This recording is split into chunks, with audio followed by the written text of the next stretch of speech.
আওয়ামী লীগের সাবেক নৌ পরিবহন মন্ত্রী শাহজাহানকে রাজধানী থেকে গ্রেফতার করেছে ঢাকা মহানগর গোয়েন্দা পুলিশ। ঢাকা মহানগর গোয়েন্দা পুলিশের যুগ্ম কমিশনার মোহাম্মদ রবিউল হোসেন ভূঁইয়া এ তথ্য নিশ্চিত করেছেন। তিনি বলেন, বৃহস্পতিবার রাতে রাজধানীর ধানমন্ডি এলাকা থেকে শাহজাহান খানকে গ্রেফতার করা হয়। তবে কোন মামলায় তাকে গ্রেফতার করা হয়েছে এ ব্যাপারে পরে বিস্তারিত জানানো হবে বলে জানান পুলিশ এই কর্মকর্তা। সবশেষ দ্বাদশ জাতীয় সংসদ নির্বাচনে মাদারীপুর 2 আসন থেকে টানা অষ্টমবারের মতো নৌকা প্রতীক নিয়ে সংসদ সদস্য নির্বাচিত হন শাহজাহান খান।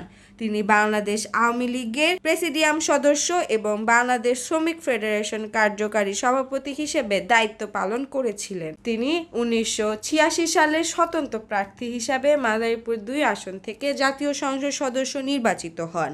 একই আসন থেকে পরবর্তীতে বাংলাদেশের আওয়ামী লীগের মনোনয়নে তিনি 1991, 1996, 2001, 2008, 2014, 2018 ও 2024 সালে নির্বাচনে সংসদ সদস্য নির্বাচিত হন। 31 জুলাই 2009 সালে নৌ পরিবহন মন্ত্রী হিসেবে শপথ গ্রহণ করেন তিনি।